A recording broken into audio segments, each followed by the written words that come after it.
Hello la famille, j'espère que tout le monde va bien. Donc comme vous pouvez le voir, je suis en compagnie de mon mari. Hello. Donc ça fait longtemps qu'on vous avait promis qu'on allait vous raconter notre story time, du comment on s'est rencontrés, etc.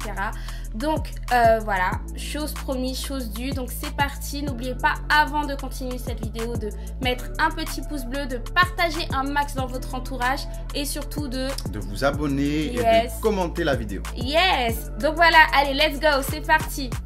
Au commencement, je venais de rencontrer Jésus et un an et demi ou 2 ans après, c'est là que j'ai rencontré Linda. Comme beaucoup de gens qui rencontrent Jésus, j'ai été transformé, j'ai été changé, j'ai été bouleversé par la rencontre avec Jésus. J'ai fait une prière un jour où j'ai dit à Dieu, Seigneur, fais-moi rencontrer ma femme. J'étais quelqu'un dans le monde, si je peux dire, je sortais avec des filles. C'était rare, les petits temps où j'avais pas de copine, c'était assez rare. Et quand j'ai rencontré Jésus, je n'avais plus personne. Et j'ai dit à Dieu, Seigneur, je voudrais faire les choses correctement avec toi.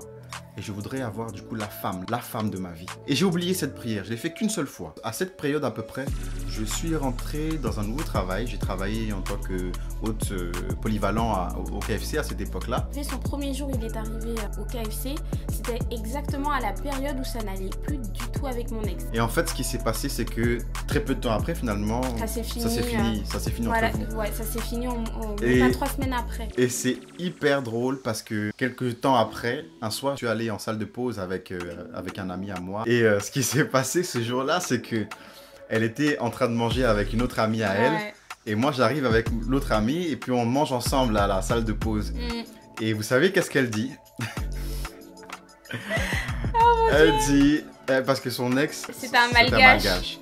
Et moi, je suis métisse malgache aussi.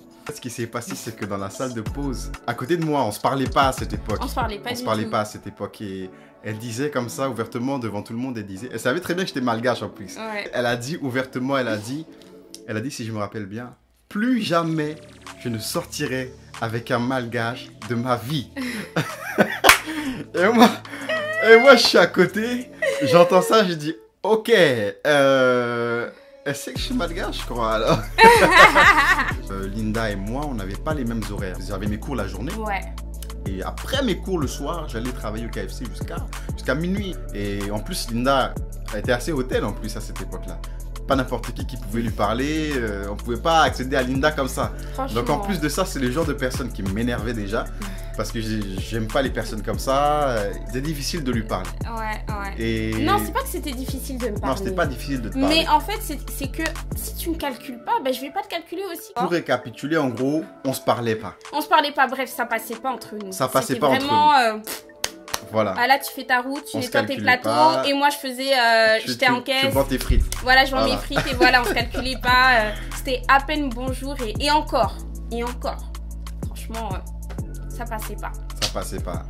Voilà, donc après comment j'ai fait pour me rapprocher de Guillaume pour que ce soit clair, parce que ça a duré quand même pendant je crois 6-7 mois, on s'est pas calculé, on s'est pas parlé, rien. Et un jour j'ai voulu organiser une sortie à la Foire du Trône avec tous mes collègues de travail, donc j'ai essayé d'avoir le numéro de tout le monde. Donc du coup j'ai pris le numéro de Guillaume et je lui ai dit ouais voilà j'organise une sortie avec tout le monde, etc. Tu vois, donc... Et toi, tu m'avais dit quoi? Tu m'avais dit oui et tout. Ouais, vas-y, y a pas de souci. Il m'avait donné son numéro. Après, au final, je suis pas allé. Voilà, j'avais pas trop envie d'y aller en fait. Et puis après, il est arrivé, je crois que c'était vers le mois de septembre. C'était le mois de la Fashion Week. Et à l'époque, j'étais à fond dans tout ce qui est mode, etc. Il y a mon ami dont je vous avais parlé dans ma story time qui m'avait parlé de Jésus. Et quelques semaines après, j'ai envoyé sans faire exprès un message à Guillaume en pensant que c'était un autre Guillaume. T'avais pas mon numéro, donc il dit mais c'est qui? Je fais mais... Et moi je lui dis mais t'es nul ou quoi? C'est Linda. Après il me dit mais c'est Linda du KFC. Et là je me dis mais attends, c'est Guillaume du KFC et tout. J'ai une crasse. Suite à cette erreur de message, je sais pas pourquoi ce qui m'a pris ce soir-là, c'est que j'ai continué à lui parler. Il faut dire qu'en fait, entre la période où on pouvait pas se voir, on pouvait pas se parler parce qu'on s'aimait pas. Et entre la période du texto, il y a eu un truc qui s'est passé. Et un soir, en fait, c'est comme si mes yeux s'étaient ouverts. Et un soir, je l'ai vu rentrer dans le KFC pendant que moi, j'étais en train de nettoyer les plateaux. Elle est rentrée et quand Linda rentre, tout le monde vient vers elle. Bonjour Linda, comment ça va ma chérie, etc. Et moi, je me tourne, je dis, qui c'est cette fille qui fait du bruit comme ça? Et moi, je me tourne et je vois Linda. Et ce soir-là, je sais pas pourquoi, quand je l'ai vue, j'ai dit waouh, elle est jolie cette fille. Et quand elle m'a envoyé le texto par erreur, j'ai sauté sur l'occasion pour continuer à lui parler. Ah oui. Ça, j'étais pas au courant de ça. Hein. Je découvre en fait, j'étais pas au courant que mon mari me kiffait à cette période-là. Parce qu'il m'a toujours dit, je t'ai jamais aimé, je te détestais, alors qu'en fait... Bref, allez-y, continue, faut parler. Alors, en fait, ce soir-là, j'en ai un peu profité pour lui parler. Et donc, j'ai commencé à lui parler, j'ai dit comment ça va et tout ça. Je lui ai répondu, donc du coup, je me suis dit, ok, c'est bien, on se parle. Bon, rien de plus, tu vois. En fait, il a dit un truc qui était trop bizarre. Il avait réussi à me cerner, on va dire. Il m'avait dit que oui, tu fais la bimbo, la grande et tout, genre charisme devant les gens. Mais en fait, on sait très bien que t'es pas comme ça, que t'es une fille sensible, etc. Enfin bref, il avait décortiqué en gros ma personnalité. C'était un soir très important dans notre relation. Parce que finalement, à partir de ce temps-là, elle était tellement choquée que je puisse dire tout ça sur sa vie et que, or que personne ne m'avait parlé d'elle. Dès ce soir-là, on a parlé, on a enchaîné les soirs au téléphone. On a parlé au téléphone plusieurs soirs. Mais d'abord aussi, tu as dit une question, ça c'était le premier soir.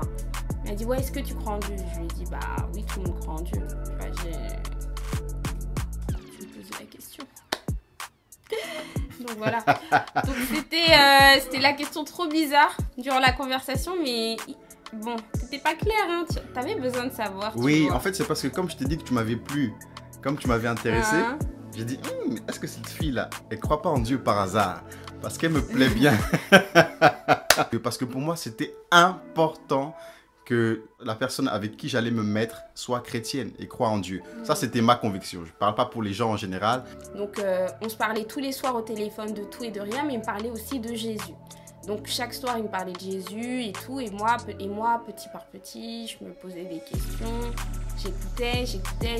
Ça devenait intéressant, tu vois. Ça commençait à être un peu intéressant. C'était pimenté. C'était épicé. Voilà. Donc, c'était clair que par contre, je ne voulais vraiment pas me mettre avec quelqu'un tout de suite. En gros, je pouvais parler avec toi, rigoler avec toi, sortir avec toi, aller au cinéma, etc. Pas de bisous, rien. Tant que je n'avais pas la conviction que c'était quelqu'un de bien, de stable, je voulais pas me précipiter avec quelqu'un. On a pris quand même du temps avant de sortir ensemble, on a appris à se connaître. Oui, ça a duré du temps. Hein, ouais, ça a duré du temps, sachant qu'on se voyait au KFC en plus. Oui. Et ça, c'était trop mignon parce que du coup, on savait qu'on se parlait. Donc c'était chou, donc on se regardait genre du coin de l'œil, moi je l'embêtais, je lui disais ouais, à Beckett 33, dépêche-toi. Non, c'était drôle, c'était trop vraiment drôle, franchement on s'amusait. C'était vraiment drôle. On se faisait des clins d'œil et tout, parce qu'on savait qu'on se parlait, enfin franchement on était synchro à l'époque. Donc suite à ça, après bah du coup on sortait ensemble et tout, donc on ne l'avait pas dit à nos collègues de travail, on voulait garder ça précieusement pour nous. On va sauter pas mal de choses dans notre vie parce que en fait ce qui s'est passé c'est que on a traversé beaucoup de choses. Il y a eu des hauts, il y a eu des bas. Surtout, vous arrivez en couple dans une église, tout le monde vous regarde, c'est pas évident. Donc il y en a ceux qui vont vous dire oui, vous êtes peut-être pas fait pour être ensemble, peut-être que c'est pas votre destinée. Donc vous savez, il y aura toujours des gens qui vont tout faire pour vous diviser. Il y a eu le doute, on se demandait si réellement on était fait pour être ensemble, est-ce que Dieu vraiment approuvait notre relation. On a commencé à se poser des questions. Il y a de la séduction aussi, il y a de la convoitise, il y a des sœurs qui veulent peut-être Guillaume et vice versa. Non, Dieu m'a dit que c'est pas ton mari, Dieu me dit que non, elle c'est ta femme. Bref, il y a eu plein de choses comme ça qui font que on était perdus en fait, on savait plus et on connaissait pas très bien Jésus, on venait d'arriver. Donc c'était un peu brutal pour nous, on s'est dit waouh, qu'est-ce qui se passe et tout. Et sachant que quand tu es jeune converti, bah t'as qu'une envie, c'est de plaire à Dieu, tu vois. Donc tu te dis mais est-ce que la sœur elle a raison, est-ce que je fais quelque chose de mal, est-ce que c'est pas mon mari Guillaume, etc. Donc heureusement que Dieu nous a préservés de tout ça, je veux le dire, heureusement. Après voilà, donc ça c'est vraiment des choses où peut-être qu'on en parlera plus en détail dans une autre vidéo si ça vous dit. Ce qui a vraiment causé des problèmes dans notre relation, c'est les autres, la façon de faire qui n'est pas toujours très délicate. C'est ça. Voilà, si nous n'avions pas été forts dans notre relation avec Dieu, si nous n'avions pas été forts aussi dans le moral, il y a de grandes chances qu'on soit passé à côté de notre relation. Exactement. Il faut vraiment qu'on fasse attention aux mots qu'on utilise quand on parle avec les autres et les nouvelles personnes surtout qui viennent d'arriver. arriver à l'église. Attention aux mots qu'on utilise. Ils ne sont pas forcément au même niveau que nous quand ils viennent d'arriver à l'église. Que ceux qui sont là depuis des années, qui ont compris beaucoup de choses. Voilà, il faut faire attention parce que ça peut blesser, ça peut détruire. La Bible dit, au bout de la langue se trouve la vie et la mort. Donc, pour tout ce qui est abstinence, donc c'était pas évident pour nous aussi. Donc, on voulait vraiment bien faire avec Dieu. Donc, on a pris du temps à comprendre et surtout, on a pris du temps à arrêter pour vous dire la vérité. Donc, au début, ça allait et des fois, ça n'allait pas, on rechutait. C'était un peu compliqué. Donc, du coup, on a commencé à prier. On a prié et on a diminué, on a réussi à atteindre ce qu'on voulait, on s'en est même pas rendu compte. Quand on a arrêté, moi en tout cas pour ma part j'ai découvert autre chose, j'ai découvert ce que c'était que la tendresse, j'ai découvert ce que c'était qu'on pouvait être ensemble en couple sans avoir besoin forcément des relations sexuelles. Et ça c'est quelque chose vraiment que j'ai appris pendant ce temps d'abstinence parce que je ne le concevais pas. Je ne pouvais pas comprendre qu'on puisse être un homme et une femme, se voir, se parler, être ensemble, si je puis dire, sans avoir de relations sexuelles. Et ce n'est qu'après, du coup, toujours dans cette volonté de bien faire devant le Seigneur, que j'ai demandé mon épouse en fiançailles. Le premier conseil qu'on puisse donner, c'est déjà la première chose, c'est quand on essaye par nous-mêmes, on n'y arrive pas. Il faut déjà se reposer sur le rocher, l'éternel rocher qui est Jésus. La Bible dit, j'ai cherché, il n'y a point d'autre rocher que lui. Et c'est lui qui nous soutient, c'est lui qui nous donne la force, c'est lui qui nous permet. Quand on veut faire les choses pour lui, alors il voit qu'on essaye et quand on lui demande de l'aide, il nous aide. Il dit, cherchez-moi et vous me trouverez. Ça veut dire qu'il attend de nous un premier pas. Fais le premier pas, montre-lui. Ça ne veut pas dire que tu vas forcément réussir du premier coup. Mais la Bible dit aussi que le juste tombera 7 fois, il se relèvera 7 fois. Relève-toi parce que tu sais que c'est ce que Dieu attend de toi. Alors va jusqu'au bout. Continue, persévère. Et deuxième conseil que je peux donner, c'est que si on ne veut pas se brûler les mains, on ne met pas sa main près du feu. Voilà, donc si on sait qu'on a une faiblesse quelque part, on ne s'approche pas de cette faiblesse. Si je suis alcoolique, je ne veux pas m'amuser à aller dans un bar où on sert de l'alcool à gogo parce que je sais que je peux retomber. Mon passé va me revenir dans la tête et je vais risquer peut-être de retomber. Voilà, troisième conseil, c'est de toujours rester dans la présence de Dieu. Aussi longtemps qu'on est dans la présence de Dieu, on est inatteignable par les choses du diable. On est inatteignable par les choses qui avaient une emprise sur nous avant. Voilà, quand on est dans la présence de Dieu, on est couvert. Mais quand on commence à s'éloigner de la parole de Dieu, on commence à s'éloigner de l'église, de notre assemblée, on commence à s'éloigner parce que telle ou telle personne nous a frustrés, alors on s'éloigne. Il faut savoir que c'est comme ça que le diable travaille souvent pour nous atteindre. On s'éloigne de la parole de Dieu, on s'éloigne de la communion fraternelle, on s'éloigne de la présence du Seigneur, de la prière.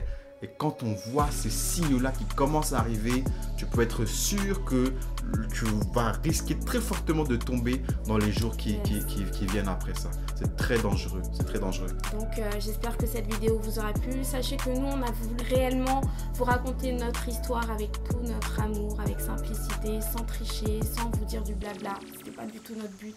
On n'est pas les chrétiens parfaits. On voulait pas vous dire des mensonges. C'est notre histoire. C'est notre histoire. C'est comme ça que Dieu, c'est comme ça que Dieu s'est manifesté dans notre couple. Donc voilà, on espère que il y a peut-être des personnes aussi qui sont nouveaux convertis, qui sont chrétiens, qui passent par là, qui se posent des questions, qui ont du mal. On espère qu'en tout cas, ça va vous aider. Donc sur ce, on vous dit à très bientôt pour peut-être une nouvelle vidéo et ciao ciao. Ciao ciao.